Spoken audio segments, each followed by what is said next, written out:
vous êtes sur Déter. Est-ce qu'on peut vivre de sa passion ? Moi, ce que je veux donner, c'est de la détermination, mais aussi rappeler que l'entraide, c'est fondamental. On doit faire 2 fois plus d'efforts que les autres, au final. C'est une force, c'est ça que je trouve magnifique. 2 fois plus déterminé. C'est ce qu'on veut, c'est la motivation. On est venu parler motivation, donc si dès le samedi matin, t'es déter, il y a plein d'opportunités à chaque coin de rue, il y a plein de gens qui ont la même passion que vous. C'est un truc qui nous a sauvés. On peut atteindre ce monde-là, rester branché et partager. Parce que si on reste déter, il y aura plein de choses qui vont se passer et on va grandir tous ensemble. Pour nous, c'est une passion, frère.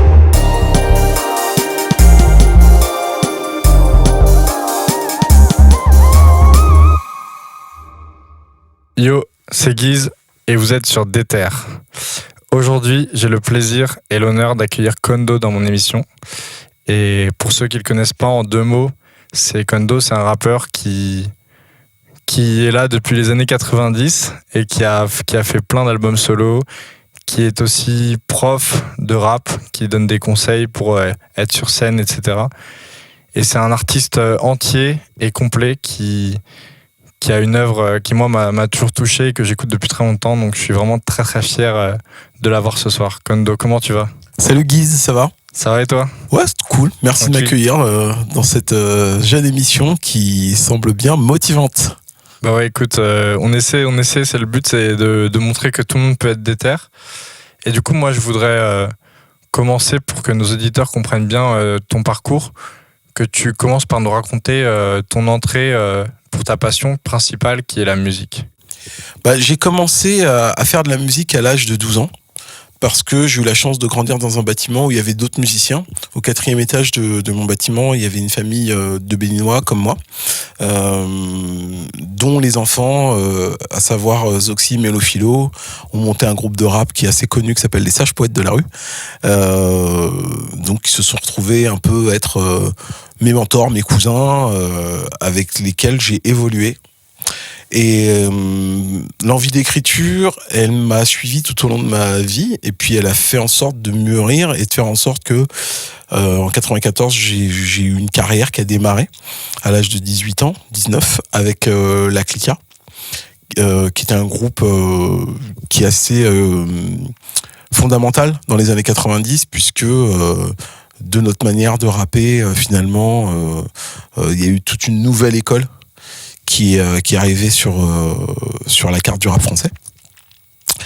Le groupe était composé de Rocade, Adi Lortzi, Raphaël, Ego Size et moi-même pour les rappeurs, et puis une multitude de gens dans la sphère, dans l'environnement. Ensuite, sur les années 2000, j'ai fait mon premier album solo. Donc on est quand même presque 10 ans après. Tout est écrit. Et aujourd'hui, j'en suis à mon 5e album solo, qui s'appelle Plus haut que la Tour Eiffel, pour le dernier en date. Et qui va sortir avant l'apparition de l'émission, donc en décembre, normalement. Voilà, le 9 décembre 2022, Plus haut que la Tour Eiffel est dans les bacs. Incroyable. Et du coup, ce qui est marrant, c'est que tu as commencé par me parler de l'écriture. Ouais. Donc toi, avant que ce soit la musique qui te touche, c'est le côté écriture qui t'a d'abord inspiré ?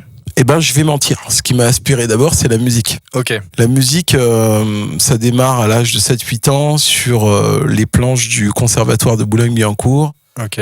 Parce que ma mère est responsable technique de ce bâtiment, entre autres, et que moi, j'assiste en fait aux répétitions de l'orchestre et puis des ballets.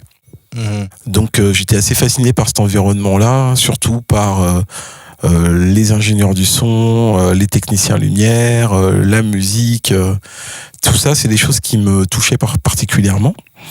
Et je voulais dire, moi, j'ai baigné dans la musique puisque tous les samedis matins, ma mère finalement mettait de la musique à la maison. Je crois que l'amour de la musique s'y arrivait tard parce que jusqu'à 12-13 ans, j'aimais plutôt pas écouter la musique de mes parents. Et de ma mère, puisque j'ai grandi élevé par ma mère. D'accord. Et finalement, ce qui a été intéressant, c'est que avec la musique, justement, j'ai pu recréer une fratrie avec justement ces amis du 4e étage de la rue Castéja, que sont Zoxy, Mélophilo, Ego Size, voilà, avec qui j'ai démarré mon aventure de rap. Du coup, t'étais enfant unique? Moi, je suis enfant unique, ouais, tout à D'accord. fait. D'accord. Alors, c'est marrant, j'aime bien sa phrase. J'étais enfant unique parce que il y a 10 ans de ça, j'ai découvert que effectivement, j'étais finalement le 3e d'une fratrie de 8. Ah Donc oui. voilà, oui, je suis le fils unique de ma mère, mais je suis le 3e d'une fratrie d'enfants du côté de mon père, quoi. Ok. Bah, parce que je pensais du coup que t'allais me dire que t'avais eu l'impression d'être adopté entre guillemets par cette fratrie Mélo-Philo, Zoxy et. Oui, et en fait, ce qui était assez drôle, c'est que autant j'ai été adopté par cette fratrie, autant ce qui était drôle, c'est que ma mère, par exemple, elle donnait des cours de maths à la sœur de Zox, et donc, pour le coup, elle a été adoptée par ma famille, Ok. et puis eux aussi, ils ont été adoptés par ma mère, donc quelque part, on a recréé le village parce que nos parents, ils se connaissaient déjà du Bénin. Ok. Ouais, donc il y avait en fait dans ce bâtiment, il y avait pas mal d'échanges. Il y avait de l'échange parce que effectivement, on se parlait. On faisait partie de ces rares personnes qui prennent encore le temps de se parler. Donc, par exemple, au 3e étage, il y avait une autre famille, il y avait des enfants, les Rosen, et quand ils montaient à la maison, parce que pareil, ma mère les entraînait. Donc, le rapport à la transmission et aux études est assez marqué chez moi. Et du coup, à partir de quel moment, tu m'as dit que c'était Zoxy qui t'avait beaucoup initié, mais à partir de quel moment, parce que bah, c'est toi et toi-même, tu te dis, j'ai un truc à faire, j'ai envie d'écrire, j'ai envie de faire de la musique. Ça a été quoi le grand déclic en fait? J'ai toujours été quelqu'un qui fabrique. Donc avant de me mettre à l'écriture, je fabriquais des boomerangs, j'achetais des maquettes, donc je fabriquais des choses. Et donc dans la musique, j'ai trouvé un espace où je pouvais fabriquer des textes en fait. Et fabriquer un texte, ça coûte pas cher. Après, un peu plus tard, vers 16 ans, j'ai eu envie de fabriquer de la musique. Ça coûte un peu plus cher. Ça implique de travailler, ça implique de travailler l'été, de trouver des petits jobs, des choses comme ça, pour pouvoir investir.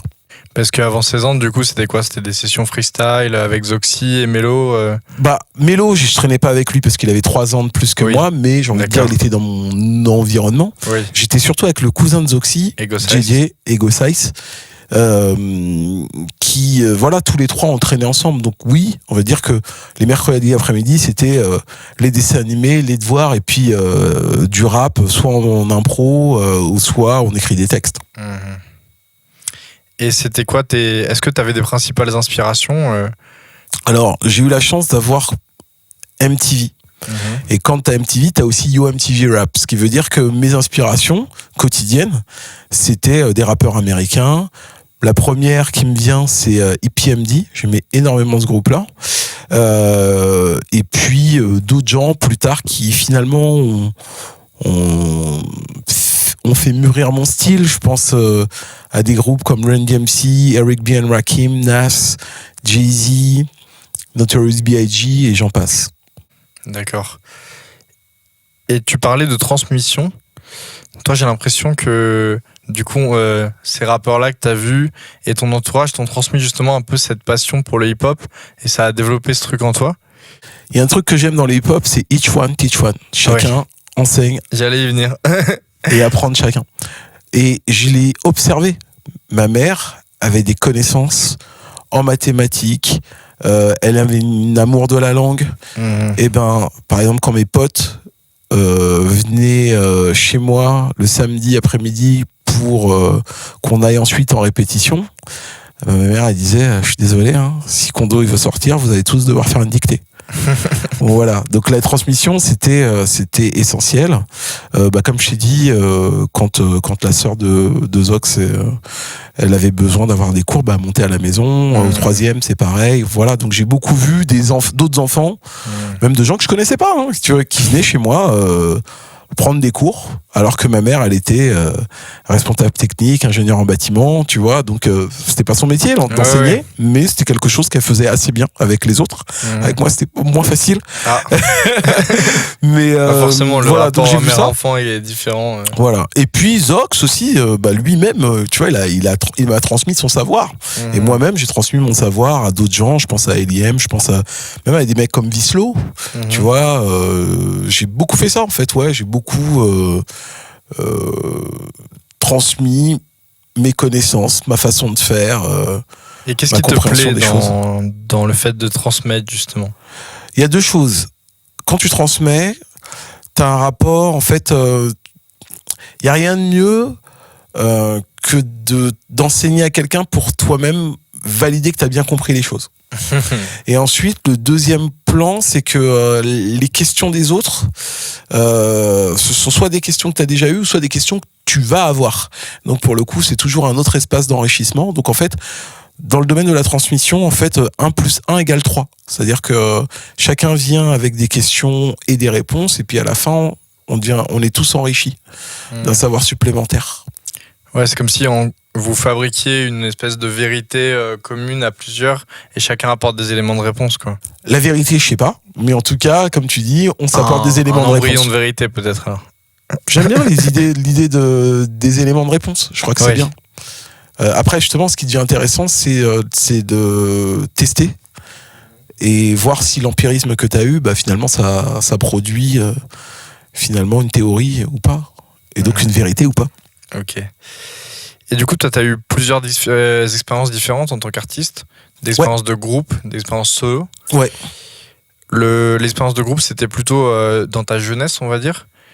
Ouais, ça dépend où tu commences et où t'arrêtes la jeunesse. J'ai envie de dire, si c'est jusqu'à 24 ans, ouais, j'ai d'abord eu des expériences de groupe. Donc, Coup d'État Phonique, mon premier groupe. Ouais. La Clica, mon deuxième groupe. Et puis, mon expérience de groupe s'arrête là. Parce que la Clica, c'est 4 ans, finalement, d'un groupe qui a vraiment fait carrière, marqué son époque, qui a été important dans le monde du rap français. Pour que les gens qui ne connaissent pas forcément réalisent un peu l'ampleur du truc, est-ce qu'il y a des événements en particulier que vous avez fait qui étaient... Est-ce que toi, tout simplement, est-ce que tu as un événement qui t'a marqué et où j'en ai plus d'un. T'en as plus d'un, mais... le premier, c'est déjà le label Arsenal sur lequel je suis. Doit être le 2e label indépendant de rap français, ou le 3e. Ok. Tu vois. C'était après Assassin Production, tu vois. Et donc, c'est un des premiers gros deals en maison de disques qu'il y a eu. Ce label-là, il aura produit la Clica, Idéal J, Le Combat Continue, Hachim, voilà, et j'en passe. Donc c'est quand même un très gros label qui a été monté avant tout par des potes. Et que nous, en tant que groupe, je sais pas, moi dans mon groupe, on démarrait Ali Booba d'abord comme danseur, puis rappeur, ensuite Ali comme rappeur qui a formé Lunatic après. Je sais pas, pour ne citer que. Mais est-ce que tu as un souvenir en particulier? Alors un souvenir en particulier, oui. Par exemple, on a fait un concert à La Cigale complet. Me demande plus l'année, je suis oublié. On s'est retrouvé au festival de jazz de Montreux, en tête d'affiche. Avant nous, en première partie, c'était Lord of the Underground. On a fait l'anniversaire de la Zulu Nation, 2 groupes français qui sont invités, la Clica et Bustaflex à l'époque. Voilà. Des belles expériences. Plutôt, ouais. Mais c'est pas les meilleures pour moi. Ok. Mes plus belles expériences, en fait, je les ai connues après. D'accord. Donc, il y a eu la fin de ce groupe. Et après, tu t'es retrouvé un peu... Alors, ce groupe-là a continué. Moi, je suis parti ah, d'accord, ça a continué, à l'âge de 24 ans de ce groupe-là. Parce que je m'y sentais pas bien. Pourquoi ? Parce que y a un moment, j'étais plus dans la même énergie, plus dans la même envie. Et en fait, avec ce groupe-là, moi, j'ai découvert ce qu'on appelle les rivalités intestines, tu vois, les rivalités entre frères, en fait, des gens qui s'aiment plutôt bien, mais qui, face au succès et à la médiatisation, parfois pètent un plomb. Voilà, c'était beaucoup de guerre d'ego. Et mais voilà, ce qui est normal quand tu formes un groupe entre 18 et 25 ans. T'as que ça de l'ego. T'as de l'ego et de la testostérone. Voilà, donc ça voulait dire que j'ai pu voir avec ce groupe-là, ou plutôt ce collectif, quelque part l'effritement des relations que j'avais construites quand j'étais adolescent. Par exemple, mon groupe d'origine, Coup d'État Phonique, a splitté à cause finalement du succès qu'il y avait autour de ce groupe-là, et puis a splitté aussi parce que il y avait ce qu'on appelle des injonctions professionnelles. Tu vois, quand au départ, tu fais les choses par passion et par amour, donc tu fais ça avec le cœur, donc amateur, fait avec le cœur, et ben, quand tu arrives dans le monde professionnel, il faut être structuré, il faut avoir conscience des enjeux. Et ben pour le coup, quand j'étais sur cette période-là, j'avais pas assez conscience des enjeux professionnels. En plus, je pense que ce qui jouait beaucoup, c'est qu'à l'époque, le rap était pas non plus aussi médiatisé et aussi rémunérateur que maintenant. Alors, qu'il y avait au niveau de la autant rémunération, il y avait, mais par contre, on n'avait pas d'exemple. C'est ça. Voilà. C'est-à-dire, donc, on n'avait pas d'exemple et puis on n'avait pas ce qu'on appelle une culture de la gestion financière. Il n'y avait pas de conseils, il n'y avait pas d'avant, quoi. Voilà. Très peu. Voilà, c'est ça qui se passe quand t'es pionnier, sachant qu'il y avait quand même 2 générations avant la mienne. Oui. Donc on n'était pas tout à fait pionniers. Mais parce que déjà à l'époque, on disait que c'était la nouvelle école, vous. Voilà, c'est ça l'idée. C'était avec les X-Men, tous ces groupes-là, quoi. Tout à fait. Et du coup, après, t'as enchaîné sur une carrière solo. Ouais. Comment ça s'est construit cette première carrière? Parce que, comme tu l'as dit tout à l'heure, il y a eu 10 ans entre la fin de la Clica et ton premier album, c'est ça? Ouais, c'est ça. Comment ça s'est construit? Et surtout, comment t'as réussi à passer de cette expérience de groupe à une expérience où tu t'es recentré peut-être plus sur ta musique et toi, ce que t'aimais? Parce que quand on est 5, on n'a pas autant de liberté que quand on est tout seul aussi, peut-être. En se posant des questions. La première étant... qu'est-ce que j'ai vraiment envie de faire? Parce que quand finalement t'es dans un groupe et que tu te rends compte que c'est pas ce que t'as vraiment envie de faire, quand t'es avec toi-même, tu dis qu'est-ce que t'as vraiment envie de faire? Et donc là tu chemines, ça veut dire que tu fais des essais. À l'époque on avait le EP pour faire ça, donc les petits formats, c'est-à-dire 4-5 morceaux sur un maxi, sur une galette vinyle. Et ce qui revient d'ailleurs beaucoup en ce moment, les EP. Voilà, on revient à ça. Mais avant, pour nous, le EP, c'était un laboratoire. Aujourd'hui, le EP, c'est carrément un format commercial, peut-être un peu plus certain que ce qu'on mettait en œuvre sur mon époque. Il y a un côté peut-être maintenant préparation de l'album. Je vous fais 5. Je crois que c'est le format qui est adapté à l'époque, puisque les gens ont plus l'impression, me donnent le sentiment d'être beaucoup plus concentrés sur 3-4 titres que sur 20 titres. Du même artiste. C'est aussi qu'il y a beaucoup plus d'offres qu'à l'époque. Tout à fait. Donc le temps d'écoute et le temps de concentration est plus limité, je pense. Semble-t-il, ouais. Et du coup, on va rebondir direct. Toi, là, tu sors Plus haut que la Tour Eiffel. Ouais, Plus haut que la Tour Eiffel, c'est la concrétisation de 30 ans de travail et donc de 30 ans de gestation musicale, artistique, autour de l'écriture, autour du flow, autour de la musique. C'est vraiment... ma chapelle Sixtine, c'est-à-dire que je crois que la légende veut que Michel-Ange a mis 16 ans avant de finaliser cette chapelle. Moi, j'aurais mis finalement 27 ans plus 3 ans, donc presque 30 ans. Pourquoi je dis ça? Parce que... Donc pour toi, c'est ton meilleur album?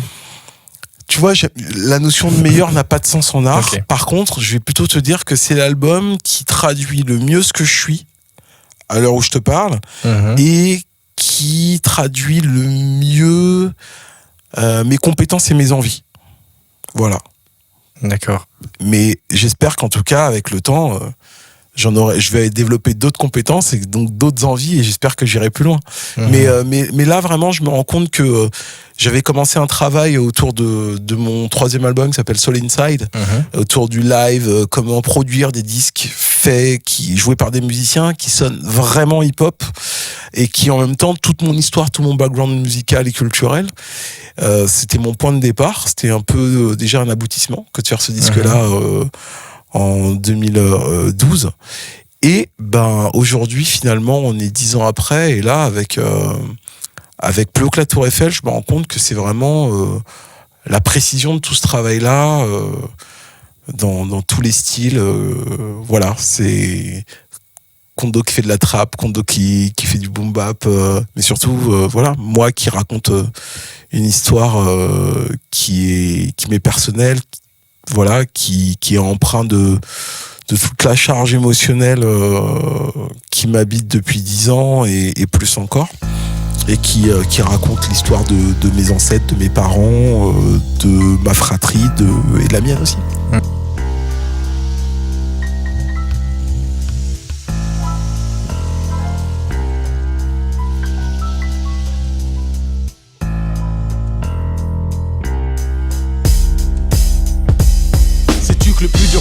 stop et de voyager par la route. J'ai dû survivre au Sahara, le désert ressemble à un four. Et ma course est une lutte, un affrontement de tous les jours entre mon envie de mourir et poursuivre mon parcours. J'ai prié pour ne pas rencontrer la police, j'ai dû me plier aux bandits, j'ai fait ce qu'il fallait pour rester vivant. Laisser au loin mes principes pour ne pas perdre du temps, ni être abandonné dans le désert seul et mourant. Les rues d'Algérie, un champ de guerre où j'y ai risqué ma vie. J'ai rasé les murs et les pierres qu'on m'a jetées m'ont meurtri. Payé 10 fois plus cher pour trouver paix et refuge. J'ai tellement vu de haine que dans mes pores celle-ci infuse. Devant la mer, j'attends que vienne me chercher le déluge. Je suis à quelques kilomètres, à quelques brassées du but. Je devrais embarquer, ce soir on part en mer agitée. J'espère y survivre, la rive m'attend et je dois la toucher. Ce disque, c'est un album un peu concept, on va dire. Justement, C'est un album concept, ouais. on parlait du fait qu'il y a beaucoup d'EP qui sortent et que le temps de concentration est de plus en plus limité. Toi, tu as voulu revenir, ou peut-être pas revenir, mais en tout cas proposer un format qui s'écoute plutôt en une fois et avec une concentration... Alors non, moi je suis un fou. D'accord, t'es un fou. Moi je suis un fou. Je crois que le monde a besoin de fous. Et non, ce qui me plaisait là-dedans, c'était justement d'arrêter de regarder les rapports marketing, d'arrêter de regarder ce qui se fait ou ce qui se fait pas. Oui. Moi, je me suis dit, il est important pour moi que je raconte cette histoire. La vie m'a permis de pouvoir faire ce disque. Et ben, je vais le faire en y mettant tout mon cœur, parce que quand t'as la chance comme moi d'avoir une carrière, et ben on peut t'appeler, c'est ce qui s'est passé dans un conservatoire, et te dire bah voilà, si tu veux, tu peux rester chez nous pendant 2 ans, 3 ans, et créer quelque chose avec notre équipe. Donc j'ai fait ce qu'on appelle une résidence artistique, et donc en fait on m'a dit bon bah voilà, viens écrire ton prochain album chez nous. T'as peut-être qu'une seule contrainte, c'est de travailler avec le département danse, le département musique actuelle, le département jazz. Et je demande, mais j'ai le droit de quoi? Il fait, bah, tu fais ce que tu veux, tout ce que tu veux. Non, j'ai fait, non mais sérieux, je peux avoir un orchestre, ouais, je peux avoir un chef d'orchestre, ouais, je peux avoir des cuivres, ouais, je peux avoir de la batterie, je peux même avoir un compositeur avec moi. Alors donc, Laurent Colombani, qui était le responsable du département musique actuelle et jazz, qui est le coordinateur pédagogique et tout, mais il m'a dit ouais, Kondo, viens chez nous, viens créer, fais-nous découvrir ce que tu sais faire, ton savoir-faire, ça intéresse nos élèves, etc. Et voilà quoi. Mais on t'accueille. Du coup, moi j'ai pu te voir à Grande Contrôle donc le 27 octobre. Ouais. Et justement, t'étais sur scène avec plein de musiciens derrière toi. Voilà. Et ben en fait, ce sont des profs à la base du conservatoire. D'accord. Mais j'aime pas dire ça, parce qu'en fait, moi j'ai été prof au conservatoire aussi, et je le suis encore. Dans ce même conservatoire? Dans ce même conservatoire. Au D'accord. départ, je suis allé en tant qu'artiste, et puis ils m'ont gardé comme prof. Mais c'est qu'en fait, on est tous C'est des génial. artistes accomplis. C'est-à-dire que quand je te dis accompli, ça veut dire qu'on est tous en tournée. Par exemple, le batteur, il s'appelle Cédric Affre, et c'est le batteur du groupe Cortex. D'accord. Et Cortex vient de finir une tournée avec Adrian Younge, tu vois, notamment, qui s'appelle Jazz is Dead. Donc en fait, on est tous des musiciens accomplis en activité. Donc il y a à la fois mais c'est important, parce que souvent en France, il y a une bizarrerie, c'est dès que tu mets le mot prof, les gens ils pensent que t'es enfermé, que t'es figé dans le marbre, tu vois, que t'es glacé dans le temps, en fait, que t'as pas d'activité. En fait, non, moi on est juste artistes, et en fait on est des artistes qui aimons enseigner. C'est pas pareil. Tu vois, on n'est pas là parce qu'on est obligé. On est surtout là parce qu'on a envie. Bah, c'est ce côté transmission que tu kiffes qui revient tout le temps en fait. Voilà. Et donc avant, ça je le faisais avec des jeunes, des potes. J'ai eu des crews. Hein. Donc il y a eu plein de gens qui sont venus chez moi, qui m'ont demandé des conseils, des machins. Donc avant ça, je le faisais gratuitement. Mais au bout d'un et il y a eu un moment, moment, ils s'en allaient tous avec mon savoir, tu vois. Et puis, alors comme je te dis, moi je ressors de là enrichi, mais ce qui m'embête le plus souvent parfois, c'est l'ingratitude. C'est-à-dire que les gens, ils oublient soit de parler de ce que ce que tu leur as apporté, et de ce qu'ils ont appris. Et donc je me suis dit qu'à un moment, ça pourrait être intéressant pour le coup d'être reconnu pour ce que je fais. Et du coup, ça fait combien de temps que tu es rémunéré pour faire ça justement? Alors la rémunération, en fait, c'est très secondaire. En tout cas, j'ai envie de te dire, j'ai 25 ans de pédagogie artistique. Ça veut dire que dans mes premières payes, moi à 18 ans, j'ai une fiche de paye qui expliquait que j'étais que je donnais des cours de musique dans une association qui s'appelait Musique pour tous, à Nanterre. Tu vois. Ah oui, donc ça fait un bout de temps. Voilà, j'ai donc 18 ans et aujourd'hui, je vais en avoir 48, donc ça fait bientôt 30 ans. Ok. Je me trompe ou pas? Ouais, c'est ça. Non, ça a l'air d'être bon. J'ai pas fait C'est S. pas mal, à chaque fois je me gourde dans les... Je suis pas très bon dans en les calcul non dizaines. plus, mais ça Mais m'a ouais, l'air c'est bon. ça, hein, ça fait 30 ans, putain, merde. J'avais pas vu le truc comme ça. Merde, bon bah voilà. Mais voilà, on se redécouvre dans des terres aussi. Ouais, putain, merde. Mais et ce que je voulais dire, c'est que du coup, donc t'es avec cette troupe sur scène. Je suis avec un groupe, là pour l'instant on est peut-être pas basse, lourd, batterie, guitare, clavier, et moi-même à la voix. C'est donc important on est pour toi 5. d'avoir une musique analogique, organique, d'être accompagné par un orchestre. Je vais même te proposer un autre terme. Est-ce que Allez. c'est important d'avoir une musique vivante?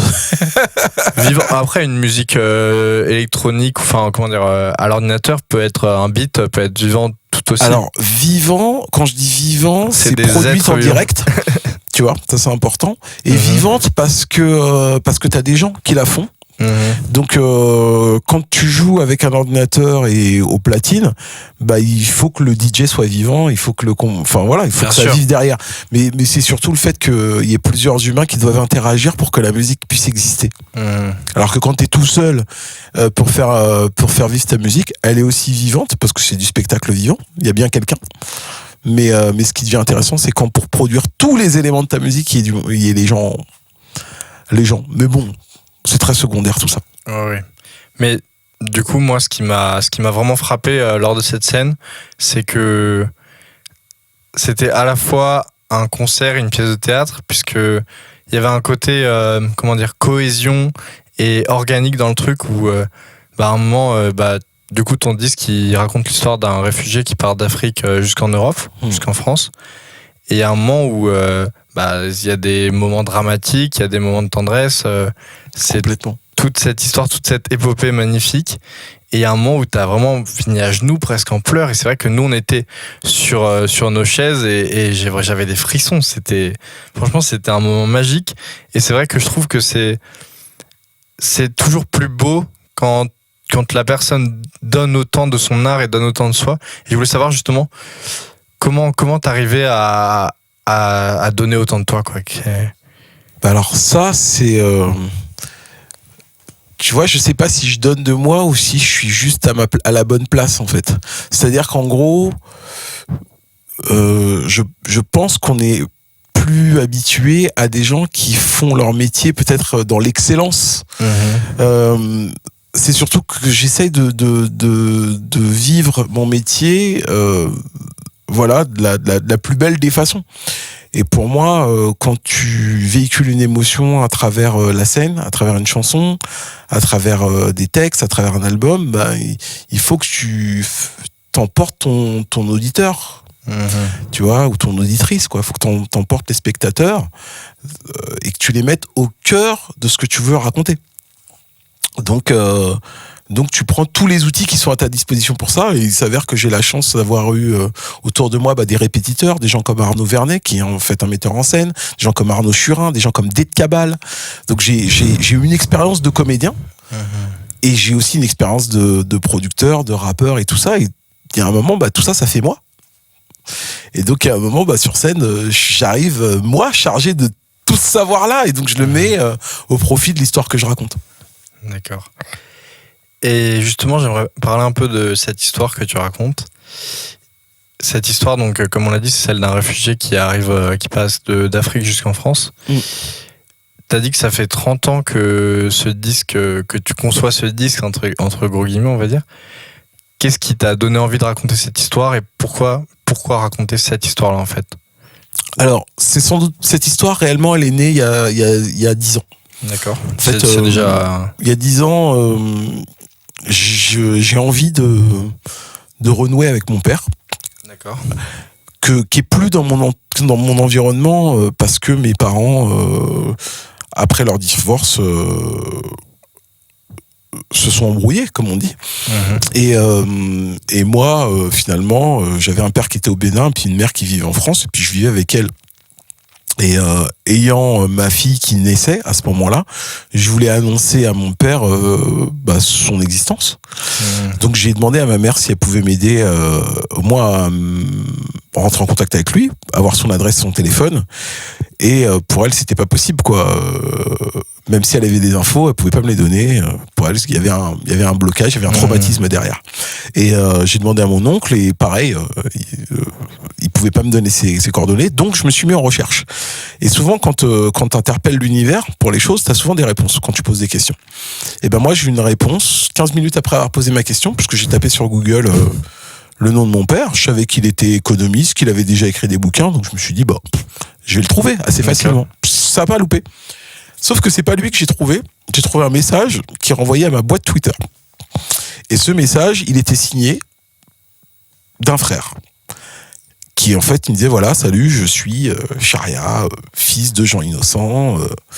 Je suis à Paris actuellement, voici mon téléphone, ça me ferait plaisir de te parler. Ah, donc il t'avait envoyé un message que t'avais pas vu ? Il m'avait envoyé un message que j'avais pas vu sur Twitter. Excellent. Et c'est de ce moment où justement, dont tu parlais tout à l'heure, où t'as découvert que t'étais pas fils unique. Voilà. Donc, d'accord. J'appelle ce téléphone, je tombe sur ce frangin. Là, il m'apprend en fait que je suis le 3e d'une fratrie de 8. Ok. Il m'explique qui est mon père et il me file les coordonnées de mon père. Ok. Donc ouais, ça s'est très vite déroulé, quoi. C'est en 15 minutes. Je sais, j'étais à ce moment-là, j'étais professeur au conservatoire de Puteaux, ce qui est d'ailleurs assez drôle parce qu'à un moment, souvent on m'alpague sur mon parcours artistique et tout, mais enfin c'est drôle ce que dit la vie. Donc pareil, à Puteaux, j'ai été professeur de musique pendant 9 ans, professeur de rap et professeur de création audio numérique. Et c'est l'endroit, j'ai enseigné dans l'endroit où je répétais quand j'avais 15 ans. Donc c'est assez marrant, la vie me renvoie toujours à des endroits qui ont déjà eu lieu, enfin que j'ai déjà traversé. Bref, je suis à ce moment-là, donc j'ai tapé sur internet, je tombe sur ce frangin, je l'appelle et là j'ai la réponse à mes questions. Je me rends compte qu'effectivement ma mère a été plutôt objective dans la manière de me décrire mon père. Je suis touché puisque je me rends compte que j'ai ce frère-là qui lui a vécu une grosse partie de l'histoire que je raconte dans ce disque en fait. Okay.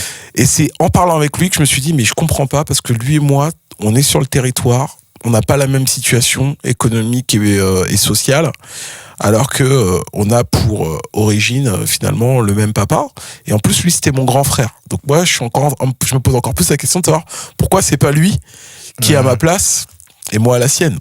Donc ouais, 2 histoires très différentes dans une même famille, quoi. Exactement. C'est ça qui t'a... Donc ça a commencé à me faire gamberger.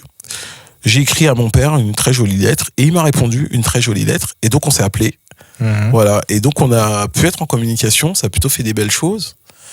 Et je crois qu'un an, 2 ans après, il décédait en tombant dans les escaliers. On n'a pas eu le temps de se voir, mais au moins on est partis l'un et l'autre avec le sentiment d'avoir apaisé des douleurs. Et ça c'était cool. Ouais, et donc tout parle de ce moment-là où quand je rencontre ce frère et je prends conscience de son histoire, que je retrouve mon père, que je me réaxe en fait. Je parle à ma cousine parce que c'est comme ça que je l'appelle, qui est une super amie qui s'appelle Sophie, qui est à Londres, et je lui parle de tout ça. Et elle me dit mais tu sais, nos parents quand ils sont venus en France, ils sont venus pour se mesurer à la Tour Eiffel. Et je me suis dit mais ouais, la Tour Eiffel c'est une très bonne unité de mesure parce que ma mère comme mes oncles ils sont venus ici pour être grands, pas pour être petits quoi. Et donc je me suis dit non, il faut que je parle de l'histoire de mes anciens, des miens. Parce que les gens en fait ne nous connaissent pas. Quand je dis les gens, c'est-à-dire que la télévision française, voilà, TF1, France 2, France 3 et tout, on raconte très peu nos histoires d'étrangers en France ou de Français issus de la France coloniale. On parle très peu de nous. Et donc je me suis dit mais ce racisme-là, il existe que dans la mesure où les gens ils ont pas compris que les histoires que on vit, les histoires que moi je peux vivre, elles sont très proches de celles des des grands-parents de mes copains, qui ont été élevés dans le Massif central. Il y en a aussi qui ont été amenés à partir, à quitter leur région pour aller s'installer dans une autre région où il y avait personne autour d'eux et construire en fait un nouvel environnement, etc. Sachant que bon, là on a la langue en commun, mais en même temps tu me diras, quand tu viens de la France coloniale, t'as aussi le français en commun avec la France métropolitaine. D'accord. Donc tout ce cheminement s'est fait à partir de ce moment où tu as recontacté ton frère. Ouais. Et comment ça c'est le cheminement d'écriture. Ouais. Mais donc c'est le fond. Mais après dans la forme, il y a un cheminement qui a démarré justement au sortir de la clica. C'est justement donc tu as eu ce cheminement intellectuel, on va dire, mais comment tu as concrétisé ça dans un disque en fait? Alors, je te disais que en quittant la clica, j'ai été amené à me poser des questions. C'est quel musicien je voulais être. Et à ce moment-là, je me suis dit, non mais le rap, je pense que le rap, c'est le jazz des années 2000. Et donc, il a fallu que j'étudie le jazz. D'accord. Parce que j'étudie le jazz parce que j'aimais le sampling.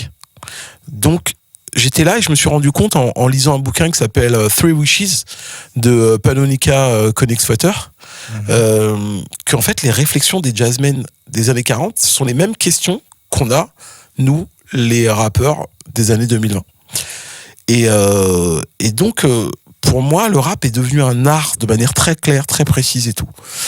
Et donc là cette réflexion de fond, elle a été nourrie de toute ma réflexion artistique au fur et à mesure de ces années de 1994-96 jusqu'à 2022.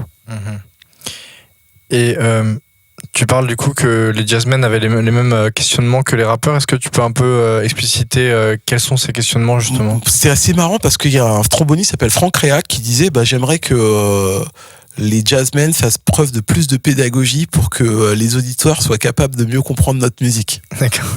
Je pourrais te dire la même chose pour le rap en fait. Oui. T'avais Duke Ellington qui disait ce que j'aimerais c'est faire comprendre au public que s'il n'y a pas de danse, il n'y a pas de jazz. Je pourrais dire la même en rap, s'il n'y a pas la danse, il n'y a pas le rap en fait. Plein de trucs. Pas mal de... T'avais Coltrane qui disait j'aimerais qu'on nous voit autrement que comme des thugs, que comme des gangsters. Tu vois, c'est drôle quoi, tu vois. Donc tu te rends compte que, comme on dit, l'enfant tombe pas loin du pommier quoi. Que les réflexions, voilà, comme je t'ai dit, les réflexions des jazzmen des années 40 et les réflexions des rappeurs des années 90-2000 finalement sont les mêmes. Et moi un truc qui me paraît aussi évident dans ta musique, c'est que t'aimes bien, t'as un certain éclectisme, t'aimes bien changer il y a plusieurs styles dans ta musique. Par exemple, sur Soul Inside, t'as un morceau qui est rock, t'as des morceaux plus jazz, des morceaux plus soul. Comme tu disais, il y a de la trap sur le nouvel album. Ouais, alors en fait, il y a toujours une démarche derrière. Par exemple, sur Soul Inside, je voulais démontrer que le rap, comme je te disais, était profondément ancré dans la musique noire américaine. D'accord. Donc je voulais montrer que le rap venait de la soul, que le rap venait du rock. En fait, tout ça, rap, rock, soul, hip-hop, jazz. En fait, ça vient du même endroit. On appelle ça comment on appelle ça d'ailleurs, les work songs. En fait, les work songs sont du blues en gros. C'est l'ancêtre du blues. L'ancêtre du blues. Okay. Tu vois, c'est vraiment tout le chant des déportés mis en esclavage aux États-Unis, qui est empreint justement de la culture mandingue et toute une culture de l'Afrique de l'Ouest. Voilà, qui a été qui a transité avec ces déportés sur le sol américain. Et il y a aussi une chose que je voulais te demander, c'est justement tu parles de la culture afro-américaine. Ouais. Et il me semble que tu avais lu un livre qui s'appelle Racine. Oui, de Alex Haley, tout à fait. Est-ce que tu peux me parler un peu de ce livre, parce que alors Racine, ce que j'ai compris, ça avait changé ton regard aussi sur toi-même, et j'aimerais bien savoir en quoi ça t'avait marqué ce livre. Alors c'est l'épopée de plusieurs générations d'enfants issus de la déportation et de la mise en esclavage. C'est-à-dire que Alex Haley en fait remonte le temps pour trouver ses origines. Et ça le mène, pour le coup, ça le mène sur la terre africaine et tout. Et avec quelques mots que lui avaient transmis ses parents. Et c'est aussi une série qui a été diffusée sur la 5e chaîne quand j'étais plus jeune, qui a marqué pas mal d'enfants africains. En posant d'ailleurs une mauvaise question, parce que en gros, en tant qu'enfant africain, tu n'es pas issu de l'esclavage, sauf si tu appartiens pour le coup à toute la communauté qui a été déportée sur les Antilles pour le coup. Mais donc pour moi c'était, en fait, je me suis senti en empathie avec ce personnage-là, et donc ça m'a fait me poser la question de savoir d'où je viens et qui je suis. Est-ce que finalement c'est plus haut que la Tour Eiffel, c'est justement l'aboutissement de cette question ? Ouais, mais disons que pour avoir une réponse à qui je viens, d'où je suis, pour moi c'était pas très compliqué, il suffisait que je demande à ma mère et puis à mon oncle. Oui. Donc j'avais déjà ça. Il manquait peut-être une partie de l'histoire, vu que d'après ce que j'ai compris, quand t'as reconnecté avec ton père, t'as quand même eu un espèce d'éveil, quoi. T'as compris un peu mieux ta généalogie peut-être. Et... Non, par contre, c'est que ça répond à une autre question qui a eu lieu dans les années 2010. En fait, c'était la remise en avant de l'esclavage en Libye. C'est-à-dire suite au chaos qui a été mis au Tchad, enfin en Libye. Et pour le coup, il y a eu plein d'enfants africains qui se sont retrouvés mis en esclavage dans différents pays de l'Afrique. Et ça m'a glacé le sang. Ça m'a glacé le sang, et forcément, j'ai eu d'abord envie d'avoir un gros coup de gueule sur ça. Et finalement, je me suis dit, il faut que je parle de ce sujet-là. La vraie question, c'est comment. Et donc, c'est une partie de l'histoire que je raconte dans Plus haut que la Tour Eiffel. Mon personnage ne se fait pas mettre en esclavage, mais la question est fortement posée, notamment dans un morceau qui s'appelle Entre tes mains, et où il est pris en otage par une bande de ravisseurs qui lui dit soit tu nous donnes plus d'argent pour qu'on te fasse passer, ou sinon on t'envoie en Libye et donc tu finiras en esclavage. Donc oui, j'ai abordé ce sujet-là.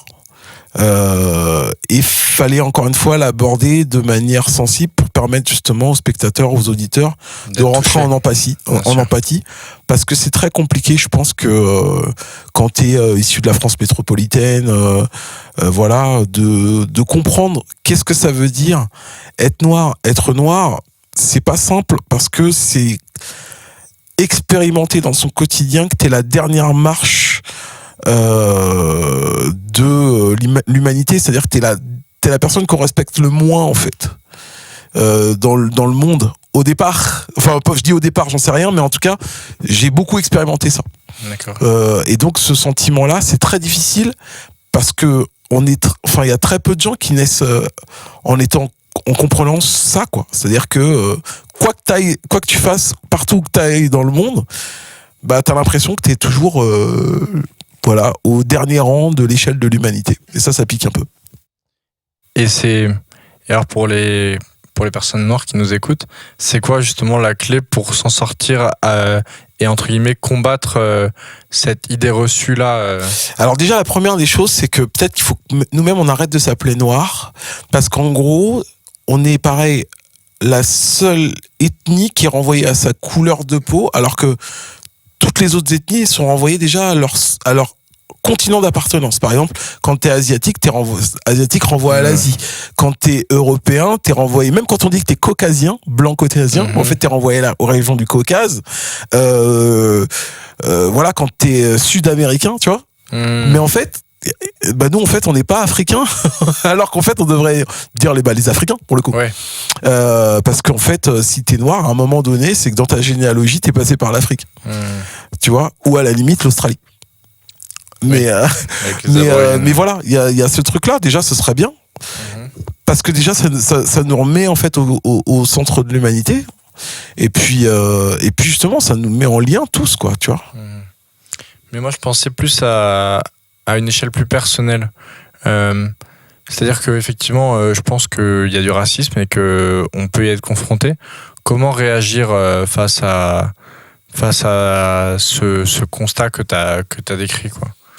Avec beaucoup de calme et d'intelligence. Je crois que moi j'aime bien ce que dit Cheikh Anta Diop, c'est-à-dire que l'idée c'est qu'il faudra s'armer d'une très grande rigueur et de beaucoup d'intelligence pour démontrer finalement que on est profondément humain et qu'on a une civilisation qui mérite d'être respectée, et en même temps nous montrer qu'on appartient en fait finalement à une communauté d'humains et on a tous à échanger ensemble, à évoluer ensemble. C'est ça que je raconte. Moi, ce qui m'intéresse, c'est pas tant ce qui nous clive que ce qui nous rassemble. Bien sûr. Mais justement, à travers ta musique, t'essaies de rassembler. Ouais. Et ça se fait par un militantisme artistique qui est assez assumé, puisque justement à la soirée dont on parlait tout à l'heure au Grand Contrôle, t'as ramené des associations et des bénévoles de ces associations. Est-ce que peut-être pas que des bénévoles? Non, mais par contre c'est important, tu dis t'as ramené des associations. En fait non. J'ai proposé à des associations de venir parler de leur travail lors de ce spectacle parce que en fait j'étais un dénominateur commun entre elles toutes et j'avais envie de faire en sorte qu'il y ait une sensibilisation aux actions que ces associations menaient. Donc à savoir SOS Méditerranée, le Cadachel, le Secours catholique, la Croix-Rouge. Tout ça, ce sont des associations dans lesquelles j'ai pu travailler. Et finalement, j'ai pu y aller en étant ce que je suis, donc en proposant finalement mes compétences et en trouvant face à moi en fait des gens qui étaient réceptifs à ces compétences. Et pour toi, le lien entre la musique et le militantisme, il devrait être plus assumé, plus comme tu l'as fait, parce que on voit pour moi, le lien il est vraiment entre le hip-hop et le militantisme. Entre la culture hip-hop. Ouais, parce qu'en fait, pendant longtemps, moi, j'ai appris beaucoup de choses en écoutant des disques de rap. Tu vois, quand tu écoutes les disques d'IAM, tu vois, c'est eux par exemple qui m'ont sensibilisé à l'Afrique, à la France-Afrique aussi, pour Assassin aussi, j'étais sensibilisé à tout ça, la rumeur aussi pas mal. Donc je me rends compte que le rap a fait œuvre d'éducation et que je crois qu'en fait, comme l'art est de toute façon politique, même quand tu es dans l'entertainment, tu réponds finalement à une perspective politique de ce qu'on voit de toi et de ce qu'on veut que tu sois. Ben, elle est intéressante pour un artiste de se saisir de la question politique, mais en la mettant en fait à son propre niveau. Moi, je suis pas politicien, je sais pas faire, je sais pas m'adresser à des masses. Par contre, ce qui m'intéresse, c'est de m'adresser à des cœurs. Voilà. Et donc pour toi, c'était important de mettre en avant les actions de ces associations? Oui, parce que c'était surtout important de dire ces associations, elles font un super travail, qu'elles ont finalement pas assez d'occasion d'être dans la joie et le partage. Et je voulais qu'on partage déjà tous ensemble un moment de joie et de kiff. Voilà, de partage, voilà, je voulais qu'on partage ça. Et en fait, dans ces associations, j'ai croisé des gens. J'ai croisé des gens qui sont réfugiés et que je voulais les inviter à mon concert, et puis je voulais qu'eux aussi ils participent d'une façon ou d'une autre, parce qu'à un moment, j'aimerais que le travail que j'ai pu faire avec ces réfugiés-là aussi vienne sur scène, parce qu'on a fait des super trucs. Et puis c'était aussi permettre à d'autres, que tu vois, j'ai des potes qui sont photographes, j'ai des potes qui sont peintres, j'ai des potes qui sont profs, de leur dire venez, peut-être vous allez, ça va vous donner envie aussi de mettre votre pierre à l'édifice, et donc c'est faire du lien. Et en tant qu'artiste, donc sur ta carrière, t'as fait 5 albums, enfin là le 5e va bientôt sortir. Sur une carrière de 30 ans, je voulais savoir justement qu'est-ce qui te motivait au plus profond de toi pourquoi un tel amour de la musique, comme tu le dis notamment, tu vis pour la musique, comme tu Je dis dans vis pour la musique, ressens la vie par la musique, se manifeste mon esprit quand le monde devient la musique. Ouais. C'est magnifique, la partition. Ouais, ça c'est sur le premier album solo, 2003. 2003 déjà. Ah oui, ouais. C'est vrai que j'avais même pas. Je croyais que c'était 2006. Bah non, c'est 2003. C'est 2003, d'accord. Qu'est-ce qui t'anime ? Je pense que c'est parce que je suis un enfant, j'allais dire un enfant unique, bah oui, de ma mère, mais c'est ça, c'est parce que ce qui m'animait au début, c'était l'ennui. Mm-hmm. Sans ennui, il y a pas d'envie de faire. C'est intéressant. C'est parce que tu t'ennuies que tu as envie de compenser l'ennui et donc tu fabriques. C'est pour ça que je faisais de la peinture, je dessinais. Voilà, et puis à un moment j'ai écrit. Après, de l'ennui, il y a aussi la rencontre. C'est parce que j'écrivais et que je faisais du rap que j'ai rencontré mes copains d'enfance, Zoxy et Go-Size. Ensuite, c'est parce qu'on s'ennuyait tous les trois et qu'on faisait des choses qu'on a eu envie de faire en sorte qu'on nous entende plus. On voulait exister, quoi. Exister plus haut, plus fort. Et puis après, j'en suis vite revenu parce que s'il n'y a pas le fun de l'amitié, c'est pas marrant de faire de la musique. Et après, j'ai vu dans la musique, en fait, une capacité une possibilité de faire du lien, d'être en relation avec l'autre. Et que la musique, en fait, tu vois, à chaque fois que j'ai dit que j'étais musicien et que j'étais clair avec moi-même, ça m'a toujours ouvert des portes. Par exemple, au début des années 2000, je faisais une mission d'intérim pour AGF, qui est une boîte d'assurance. Et à ce moment-là, une de mes spécialités, c'est que je fabriquais des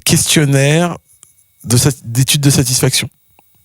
Voilà, donc je rédigeais des questionnaires d'études de satisfaction. Et donc j'étais parti sur une mission. Sur quel genre de produit ? Alors, j'avais déjà fait ça donc pour des produits téléphoniques, pour Notting Hill Housing Trust. C'est quoi déjà ? C'est des œuvres caritatives. Mm-hmm. Et puis donc là, voilà, ils me demandaient de rédiger des questions pour une étude de satisfaction sur des produits à destination des courtiers. Okay. Donc je suis arrivé en disant ok, je viens pour faire la mission. Et à la fin de la mission, on me dit on aime bien ta façon d'être, on pense que tu pourrais être un bon commercial. Et moi je dis alors là je crois pas, je suis mauvais commercial comme pas deux. Puis ils m'ont dit si t'as un truc dans la voix qui est rassurant, qui est intéressant, tu sais poser des idées, etc. Je dis pourquoi pas.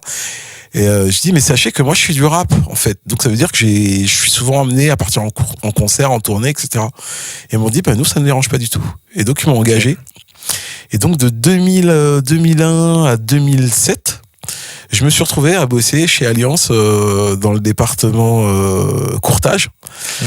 Et je m'occupais de faire des questionnaires, des études de satisfaction, de la mise en relation avec les courtiers, etc. Et en fait, ils m'ont dit, tu sais, il y a les 35 heures, et avec les 35 heures, tu pourras faire ta musique. Et à chaque fois que j'avais besoin de faire des concerts, ils me lâchaient mes journées. Souvent, quand je revenais de concert, ils me demandaient comment ça s'est passé. Et donc, en fait, une de mes plus belles cliques et mes plus belles relations, en fait, en groupe, ça a été justement dans cette boîte qui est complètement corporate, tu vois. Okay. Et à la fin, tu vois, je m'apprêtais à faire un BTS d'assurance parce que je reprenais mes études. J'avais fait des études d'économie, mais j'avais pas terminé ma dernière année. Et là, comme j'étais dans les assurances, je me dis pourquoi pas aller dans les assurances puisque j'y suis. Et à un moment, je me retrouve un peu ce qu'on appelle à croisée des chemins. On me fait la proposition pour aller travailler en fait mon deuxième album à Detroit et New York. Et moi, je viens de finir mon année avec entre 14 et 17 de moyenne, j'ai oublié. Mais voilà, plutôt très bon résultat pour mon BTS d'assurance là. Et donc j'en parle en fait à mes responsables. Mhm. Et ces deux femmes, d'un côté il y avait Blandine Chevrier, Laurence Cotavos, il y en a une troisième, j'ai oublié son prénom, mais je suis désolé. Mais elles me disent mais Kondo, t'es profondément musicien, pourquoi tu restes dans les assurances? Et moi je disais c'est vrai que non mais en fait à 5 ans je voyais un plafond de verre, mais je gagnais bien ma vie, tu vois. Ouais. Donc je me suis dit, si la musique, ça reste une vraie passion, pourquoi pas? Et en fait, j'ai fait, à 5 ans, j'ai un plafond de verre. Et là, si je fais de la musique, en fait, je connaîtrais aucun plafond de verre dans ma vie. Et donc, je me suis dit, je vais Est-ce faire de la qu'à cette musique. époque, la musique te suffisait pas pour vivre? C'est pas ça. Je crois que juste, j'avais eu pas mal de déboires. C'est-à-dire que j'avais eu la déception de mon premier groupe qui s'étiole. Après, j'ai bossé avec un pote. On devait monter une société qui s'appelait Menace Records, qui a fait ses preuves et tout. Mais mon pote, en fait, finalement, ça avéré être un escroc. Pour le coup. Et moi, j'ai été pour le coup escroqué. Et je crois que ça m'avait dégoûté, tu vois, il y avait quelque chose. T'as envie de voir autre chose, quoi. Voilà, qui me plaisait plus. Donc en tout cas, qui me disait, je sais pas si j'ai envie de vivre dans ce type de monde-là. Ouais. Et je me suis dit, si je suis dans la musique, il faut que je sois dans la musique à ma façon, en étant pleinement, au contrôle de ce que je peux faire, et de deux, en m'offrant un environnement sain pour travailler. Et j'ai réussi à le fabriquer, à le mettre en place grâce à d'autres poteaux. Grâce d'abord à du public. C'est des gens qui m'ont proposé de faire un premier label associatif. C'est des potes de Château-Thierry.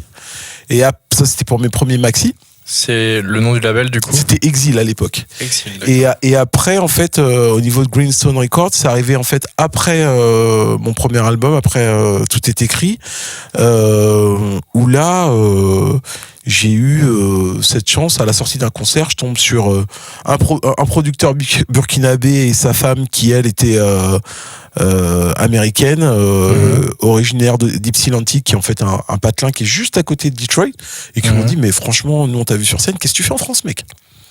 Ok. Et donc j'ai dit, attends, moi je bosse dans une boîte d'assurance, mais ils m'ont dit, non, viens aux États-Unis, viens bosser avec nous. Et puis ils m'ont dit, t'es capable de faire un business plan pour la semaine prochaine? J'ai dit, ouais, bien sûr. Ok. Donc j'ai fait un business plan. Ah oui, direct. Je suis arrivé, et puis ils ont dit, nous en fait, ton truc il est cohérent, viens, on te suit. Et donc j'ai parlé de ça en fait à mon équipe. Chez AGF, et puis ils m'ont dit, mais Kondo, c'est une opportunité, il y en aura peut-être pas deux. Vas-y, quoi, tente-la. De toute façon, vas-y, tu vois, regarde, t'as une expérience, t'as des bons résultats. Si t'as besoin de revenir dans les assurances, tu reviendras. Et du coup, t'es allé à Détroit? Je suis allé à Détroit, et puis je suis rentré dans la musique, et j'ai plus jamais fait autre chose que de la musique depuis 2007. Génial. Et ça s'est passé comment à Détroit? Je suis allé à Detroit.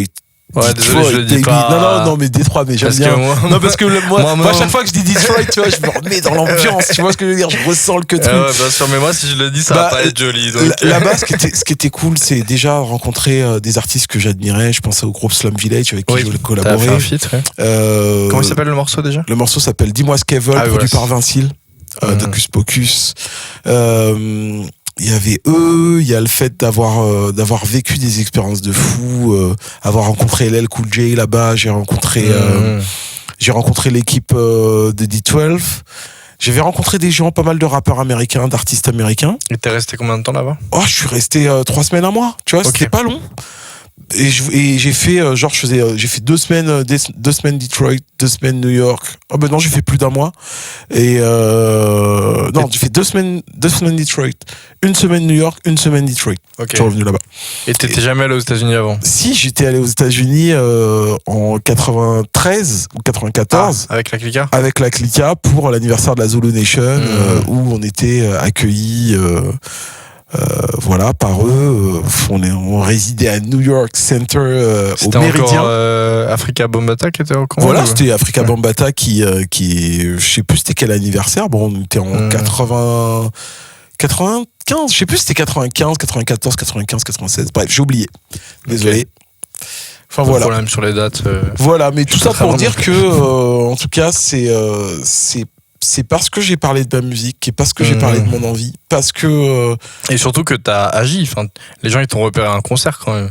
ouais, c'est vrai que j'ai pas que agi. parler, C'est vrai quoi. que la déter, elle est venue du fait d'avoir compris que tout ce que la vie m'offrait allait m'aider à accomplir mon rêve le plus profond. Et je crois que je suis persuadé de ça grâce à un livre que m'avait donné une directrice artistique d'Universal qui s'appelait Anne Lamy, qui m'avait offert parce que je quittais la Clica. Elle comprenait que j'allais me retrouver seul. Et elle m'a offert un bouquin qui s'appelle L'Alchimiste, si on est plein à l'avoir lu. Et au sortir de ce livre, il y avait cette voix là qui disait mais finalement comment préparer comment, alors on disait à l'époque, être dans ta légende personnelle. C'est joli. Et être dans sa légende personnelle, ça voulait dire bien identifier ton envie, tes besoins, tes besoins, bien identifier ça pour ensuite demander à l'univers qui t'accompagne vers ça. Et ce qui était intéressant, c'est que moi, une fois que je me suis dit que tout ce qui était autour de moi concourait à la mise en œuvre de mon désir le plus profond, et ben en gros, quand on me disait Kondo, faut que tu fasses des tableurs Excel, que tu fasses des tableaux croisés dynamiques, que tu apprennes l'anglais, que en fait tout ça, je me suis dit ok, ce sont juste des cours pour que je puisse être le producteur rappeur que j'ai envie d'être plus tard.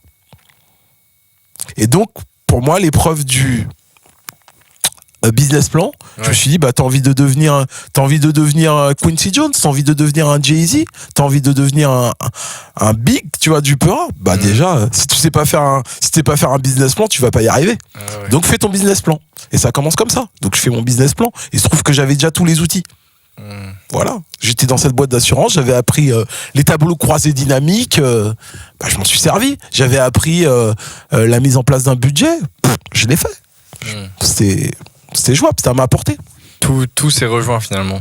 Tout se rejoint. En fait, il y a vraiment Comme pas tu photo. disais tout à l'heure, c'est une espèce de boucle qui te ramène Tout se rejoint. à bon port. Exactement. Tout se rejoint à un moment ou à un autre si t'es dans l'intelligence de ta vie.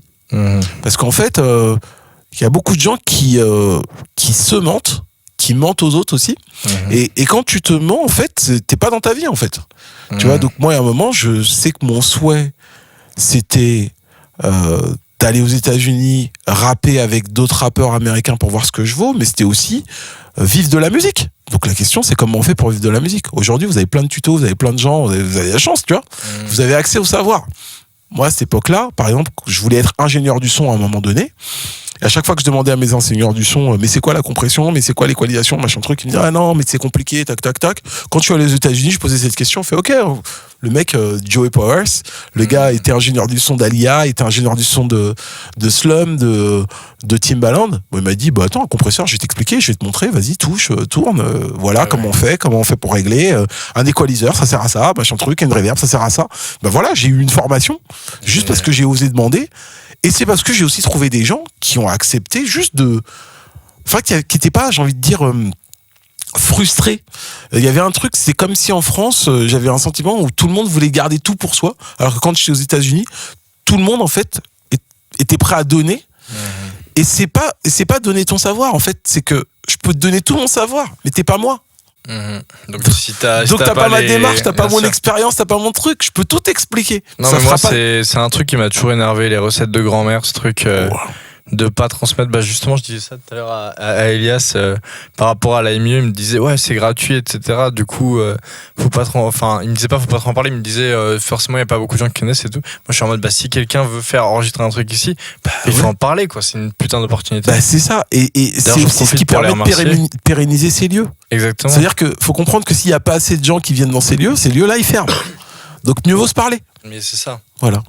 Et moi, c'est pour ça aussi que je t'ai invité, déjà parce que j'apprécie énormément ta musique et que j'écoute depuis un paquet de temps. Et puis qu'il y a cette... on sent dans ta musique ce côté de partage et de passion qui est omniprésent, quoi. honnêtement, elle est chez normalement chez tous les artistes en fait. Mais il y a un moment, pourquoi tu chantes du Michael Jackson, pourquoi tu chantes du Jay-Z ou du Nas? C'est parce qu'il y a un moment quand il y a une communion, quoi. Quand eux ils disent leur truc, tu te dis ouais, mais moi aussi je pense ça. Ouais, c'est vrai. Tu vois ce que je veux dire? Ça te touche. Ah, bien sûr. Bah voilà. Encore une fois, il y a des trucs qui sont très français. Moi, j'arrive plus à écouter de la musique. Où je me sens sale après en fait. Okay. parce que j'ai eu de la chance de naître dans une époque où j'écoute de la musique où je me sentais propre et super humain. C'est quoi la musique qui te rend sale? La musique qui me rend sale, bah c'est la musique où je me sens insulté tout le temps. Okay. En fait, aujourd'hui par exemple, le gros mot et l'insulte a plus la même valeur qu'à mon époque. C'est pas, je veux dire, tu peux insulter, mais c'est pas insultant. Mais par contre, tu vois, quand voilà, il y a des fois, j'ai l'impression de me faire, quand j'écoute des rappeurs, j'ai l'impression de me faire engueuler par mon oncle ou j'ai l'impression de me faire vanner ou tu vois, je ressors de là, je suis vénère. Tu vois ce que je veux dire? Je suis pas détendu. Voilà, il y a une époque où j'écoutais de la zik, je me disais ah tiens, ah ouais, ce morceau-là, je le mets de côté parce que quand je serai avec ma meuf et tout, tu vois, on va se mettre bien, tu vois. Ouais. Et puis d'autres musiques où t'es là, tu te dis putain, faut que je fasse ça écouter, faut que je fasse écouter ça à des potos. Putain, faut que je fasse écouter ça. Je pense qu'il y a toujours ce truc-là aujourd'hui, hein. Mais pas que pour s'énerver, tu vois. Aussi des moments où tu chill et t'es là, tu fais vas-y, mets un bon son et tout. Ah, trop bien. Les rappeurs sont trop énervés maintenant? Non, je fais pas d'amalgame, mais non, surtout que maintenant il y a une diversité, mais c'est juste, qui quand non, même. Il y a quand même un truc, c'est je trouve qu'en 2022 le sale a gagné. Ah ouais. Il y a plus assez de propre. Mais je pense que ça va revenir parce que quand on est tous fatigués comme ça à un moment, il y a toujours moi ce que j'aime, c'est quand il y a un courant fort et dominant, c'est qu'il y a toujours un contre-courant qui arrive. Ouais. D'accord. Et pour terminer, je voulais comme d'habitude, j'ai demandé à ce que tu me rapportes un objet symbolique de ta passion. Ouais. Est-ce que tu peux nous le montrer, cet objet symbolique? Ouais, laisse-moi quelques instants pour aller le chercher.